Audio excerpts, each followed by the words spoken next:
The mockery. The grand auditorium of the Galactic Assembly stretched upward for nearly a kilometer, its crystalline walls catching and refracting light from 1,000 different worlds.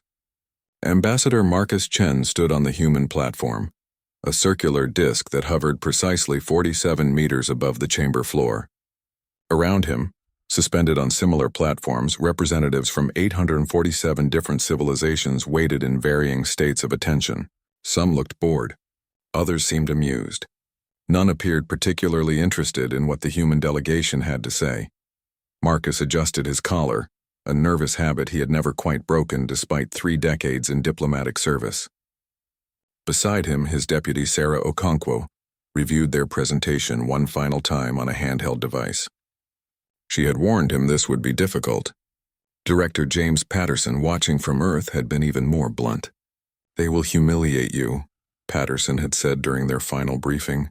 "Let them, it is part of the plan, the plan." Marcus thought about those words as the chamber's lighting shifted, signaling the beginning of the session. For 127 years, humanity had followed the plan with precision that bordered on obsession. Every diplomat knew their role. Every scientist understood what to reveal and what to hide. Every military officer had memorized the deception protocols. The plan had shaped human civilization in ways that most humans themselves did not fully understand.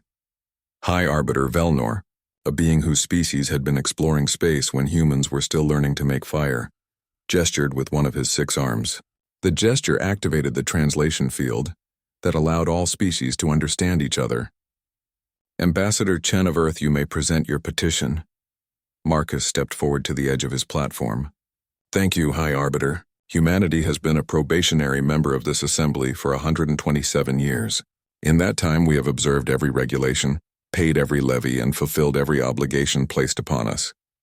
Today, we formally request elevation to full membership status, including voting rights and access to the collective defense network." He paused, letting the translation field catch up. "We believe we have demonstrated our commitment to galactic peace and cooperation. Our colonies have been peaceful. Our ships have respected all territorial boundaries. We have shared our limited knowledge freely with any who asked. We now ask to be recognized as equals among you." The silence that followed lasted exactly 4.7 seconds. Marcus had timed it during the rehearsals. Then the laughter began. It started as a low rumble from the Xanthari section. The Xanthari were reptilian beings, each standing nearly 4 meters tall, covered in scales that shifted color based on their emotional state. Currently, their scales showed patterns that Marcus's cultural database identified as contemptuous amusement. The sound they made resembled rocks grinding together, but the translation field rendered it as laughter. Commander Threxus of the Xanthari Defense Legion rose from his platform. He was old even by Xanthari standards, having served in the military for over 600 years. His scales bore the scars of 100 battles. When he spoke, his voice carried the weight of centuries. "Equals, the human speaks of equality?" Threxus activated a holographic display that materialized in the center of the chamber. It showed comparative military statistics. "The human fleet consists of 284 vessels. My people alone operate 47,000 warships. The entire human navy could fit inside a single Xanthari carrier group with room to spare." He paused, letting the numbers sink in. "Your largest vessel is 600 meters in length. Our smallest combat ship is 2 kilometers long. You possess no energy weapons, no quantum shielding, no dimensional drives. Your ships still use chemical propulsion for maneuvering, technology that most species here abandoned 10,000 years ago." More laughter rippled through the chamber. Marcus stood perfectly still, his expression neutral. Sarah's hand tightened slightly on her data tablet, but she too remained calm. They had expected this. Every word Threxus spoke had been anticipated. A new voice joined the mockery. This one belonged to Ambassador Kira of the Kalari Consortium. The Kalari were beings of pure energy, contained within crystalline matrices that served as their bodies. They glowed with soft blue light that pulsed in patterns corresponding to their thoughts. Kira's light flickered with what the translation field interpreted as sardonic humor. "Perhaps we should examine their technological achievements more closely," Kira said. The holographic display changed, now showing human scientific papers and patents. In 127 years of space exploration, humanity has made precisely 0 breakthrough discoveries. Every advancement they claim has been derived from technology they purchased or copied from us. They have contributed nothing original to galactic knowledge. Nothing. The words stung because they were designed to sting. Marcus had written several of those papers himself, carefully crafting each one to appear derivative and unimpressive. The work had required more creativity than genuine research would have demanded. Making something look mediocre while actually being revolutionary was an art form that humanity had perfected. Kira continued, their crystalline form brightening with enthusiasm for the topic. Let us consider their societal development. Humanity achieved spaceflight only 312 years ago. They reached their own moon using primitive rockets that would be laughable museum pieces today. Their first interstellar vessel was built with purchased Vrin drive technology because they could not develop it themselves. They established their first colony world using agricultural techniques taught to them by the Pelori. They are in every measurable way dependent on this assembly for their survival. A third voice entered the discussion. This one belonged to Science Director Malthus of the Threxian Academy. The Threxians were an ancient species, known throughout the galaxy for their intellectual achievements. They had solved the equations of faster-than-light travel 50,000 years ago. They had mapped the structure of space-time itself. They considered themselves the galaxy's foremost experts on all matters scientific. Malthus was tall and thin, with gray skin and large black eyes that seemed to absorb light rather than reflect it. When he spoke, even the other alien species listened with respect. I have personally reviewed humanity's scientific output over the past century. It is adequate for a young species, but nothing more. Their understanding of physics is elementary. Their biological sciences are crude. Their engineering is functional but uninspired. He manipulated the holographic display, bringing up schematics of human spacecraft. Observe their ship design. They still use physical armor plating for protection. They still employ ballistic weapons alongside their limited energy projectors.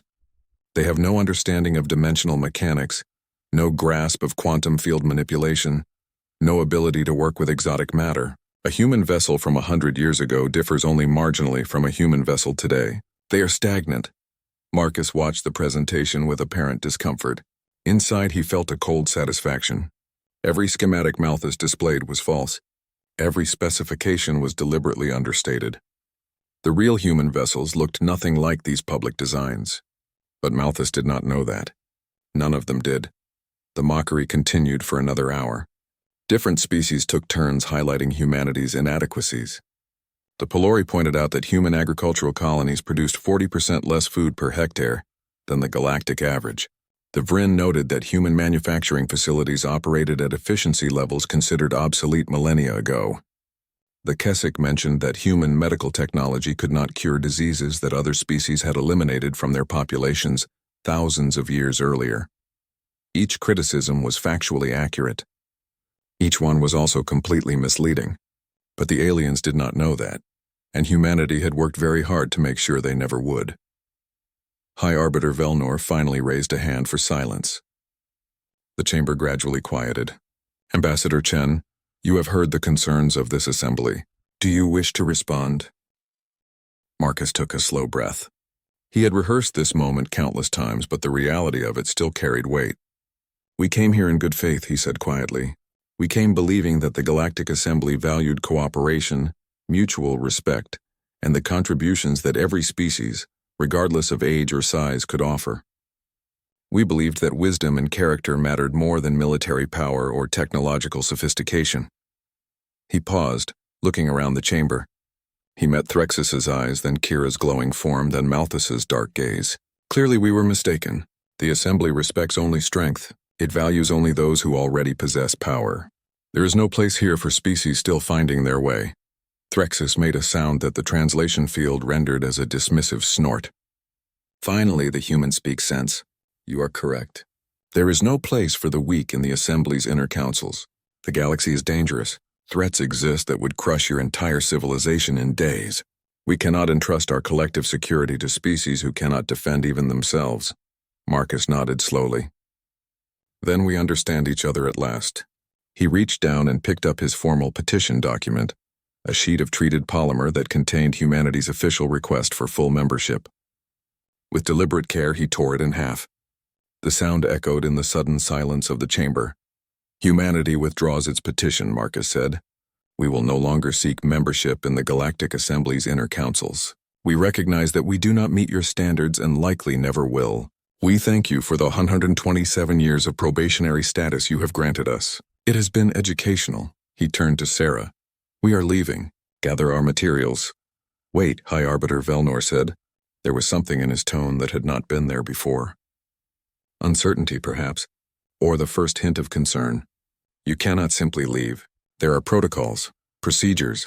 Your colonies exist within Assembly-protected space. Your trade routes depend on Assembly navigation rights."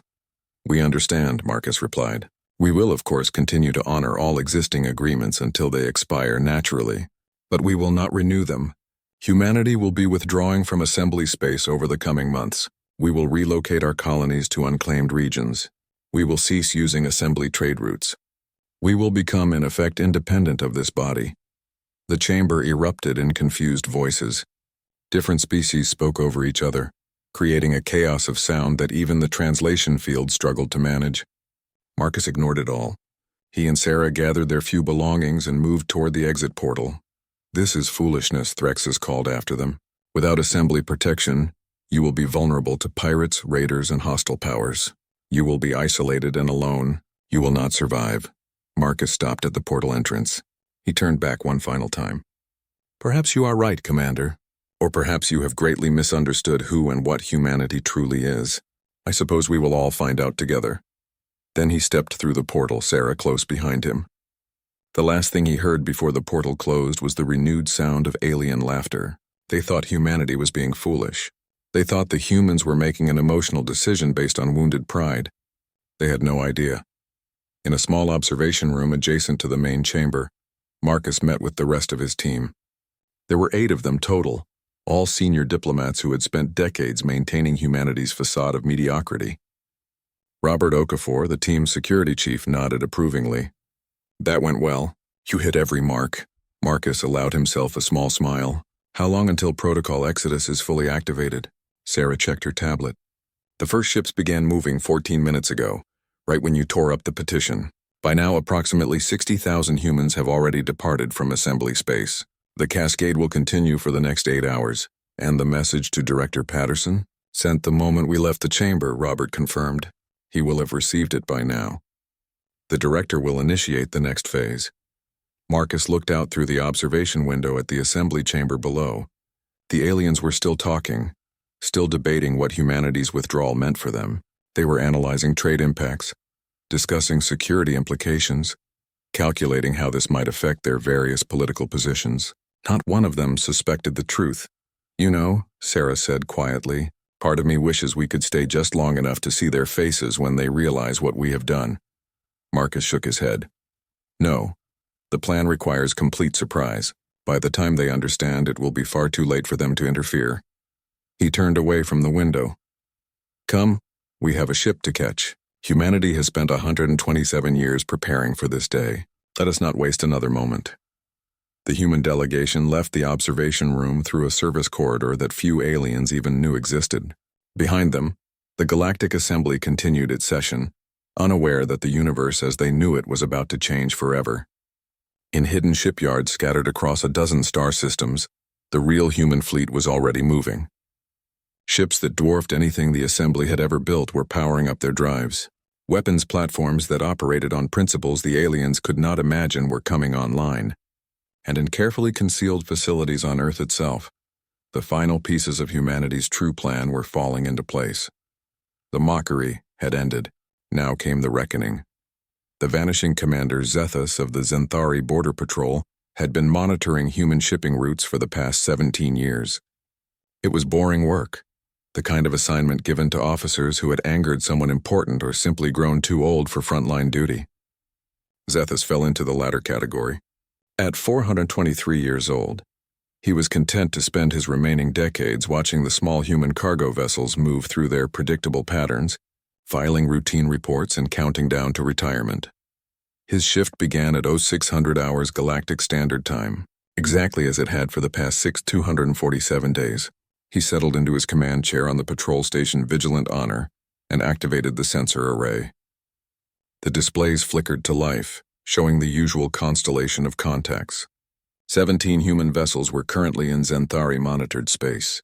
12 were cargo haulers moving between human colonies and assembly trade stations. 3 were passenger transports.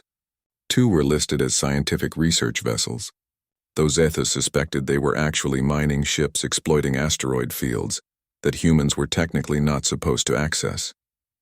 He noted their positions in his log, cross-referenced their identification codes with the central registry, and prepared to file his standard morning report. Everything was exactly as it should be. Then at 06:07 hours, everything changed. The first ship to vanish was the cargo hauler Prometheus Dawn.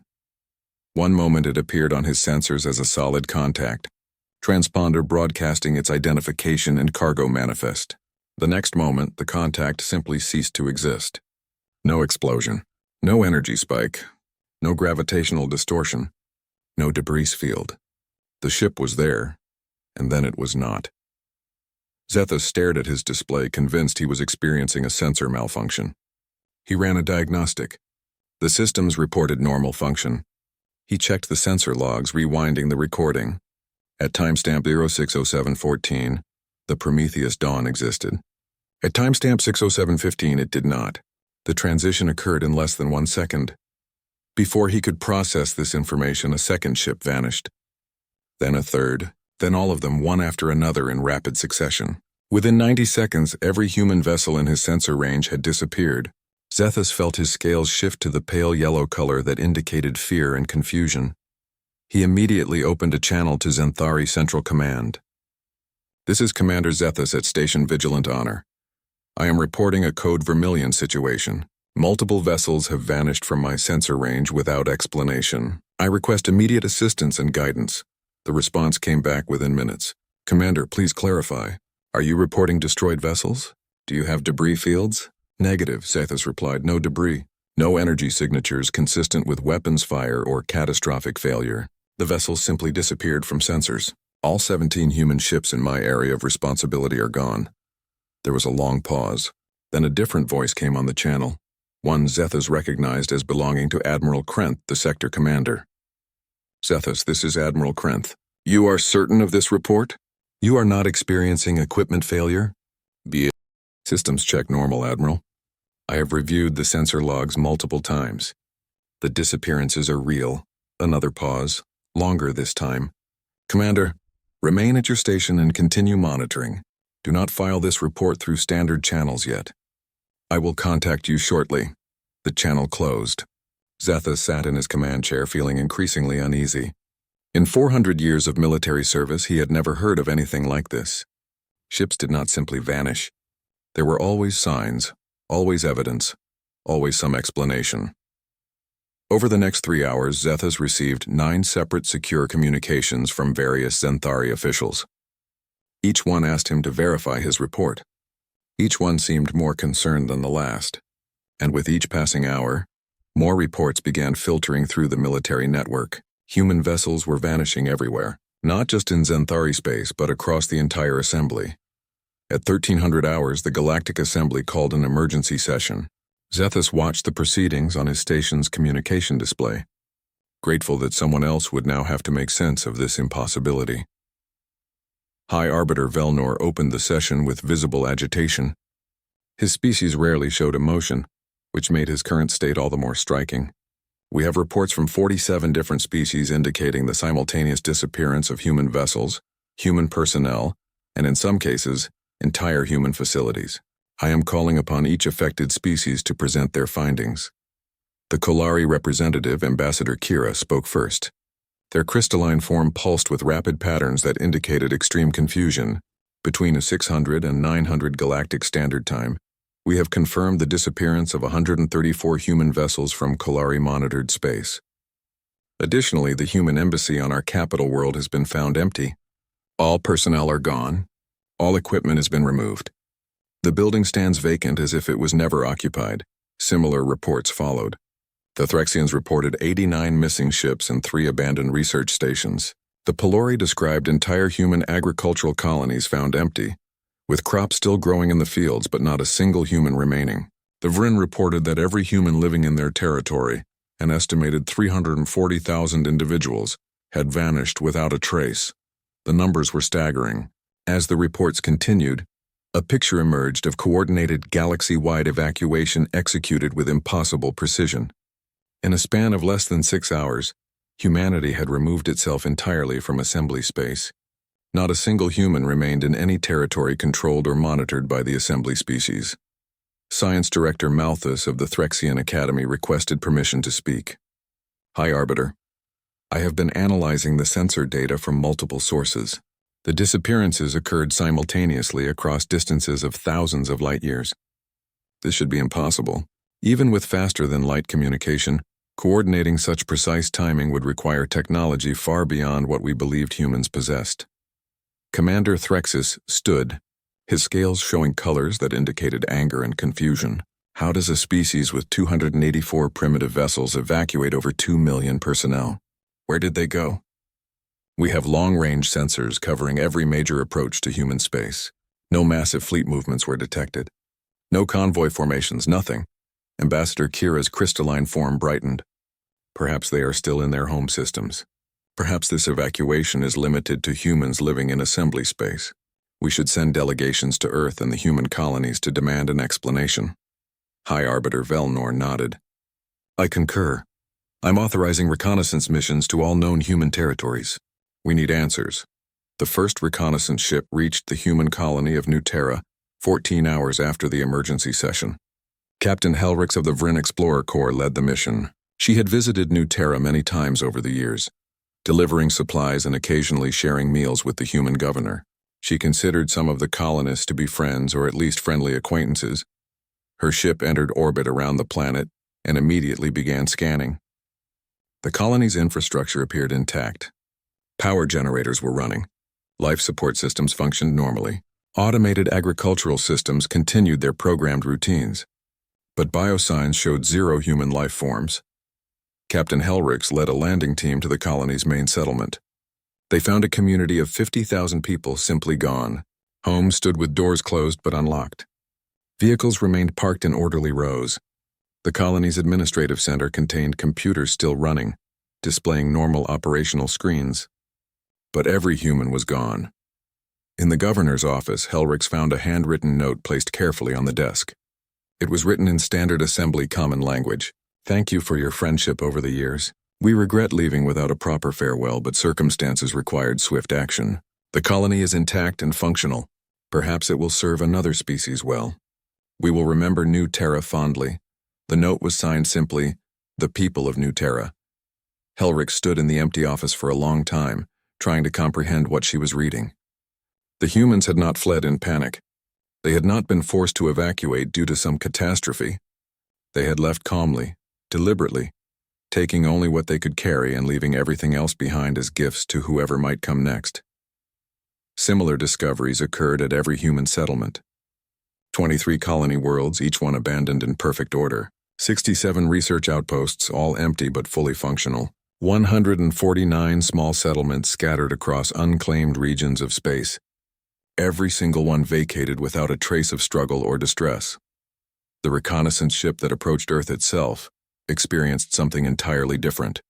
Captain Vorn of the Kalari Science Fleet led this mission, bringing with him the most advanced sensor arrays the Kalari possessed. He needed answers, and Earth, as humanity's homeworld, surely held those answers. His ship reached the edge of Earth's solar system at 1847 hours, 3 days after the human delegation had walked out of the assembly chamber. Vorn ordered a full sensor sweep of the system. What he found made no sense whatsoever. The planets were there. He could see them visually through the ship's telescopes. Earth, Mars, the gas giants, all in their proper orbits. But every sensor his ship possessed reported that the system was empty. Gravitational sensors detected nothing. Electromagnetic scanners found no signals.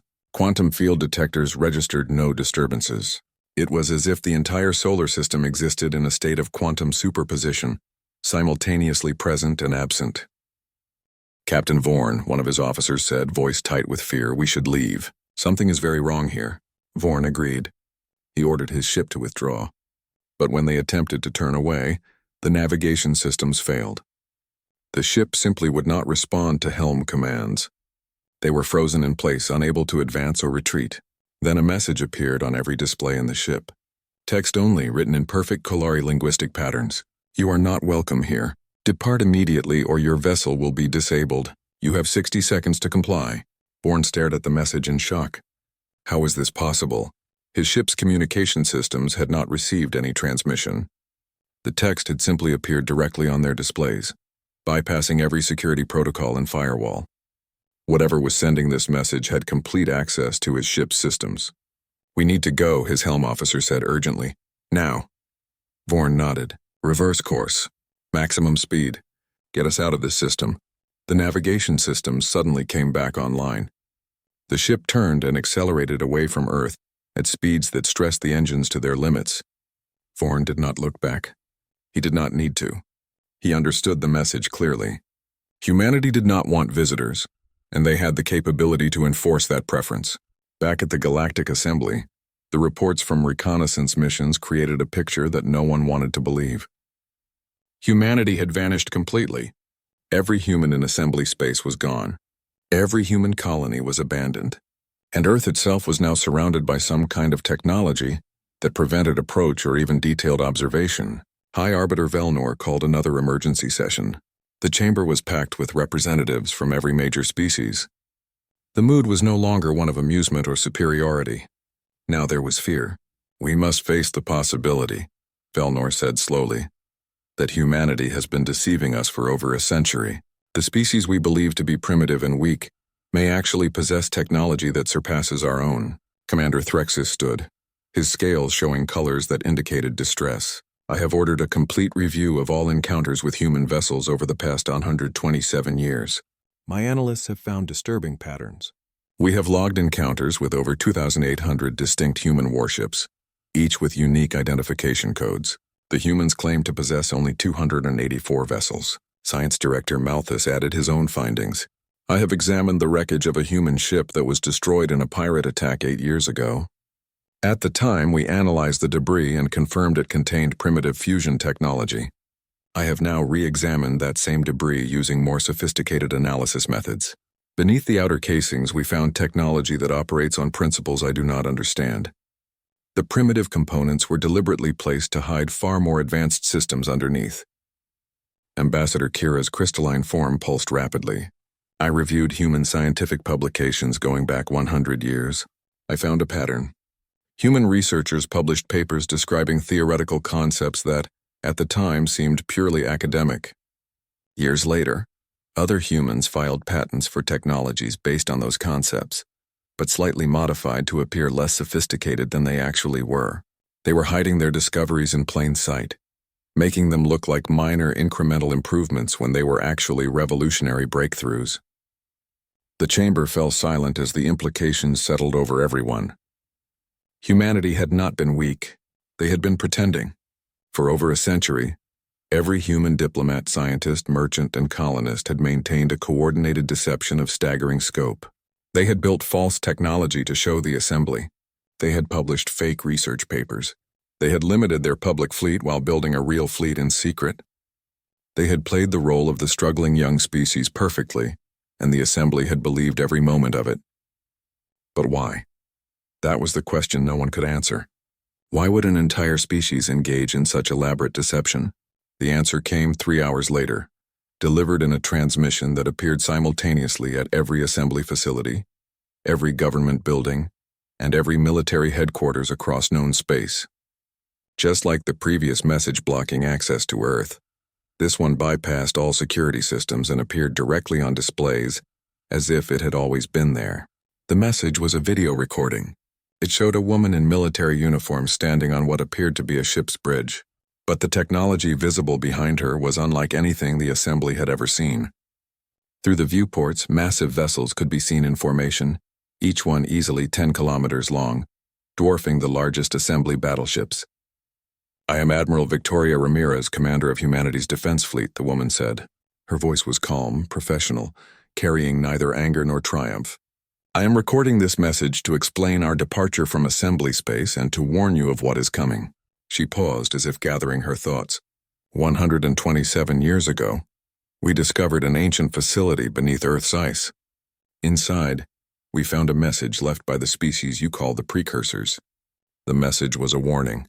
Something is coming from the darkness between galaxies. Something that destroyed the precursors' civilization and drove them to abandon this galaxy entirely. Something that is still out there, still approaching, still consuming every star system in its path.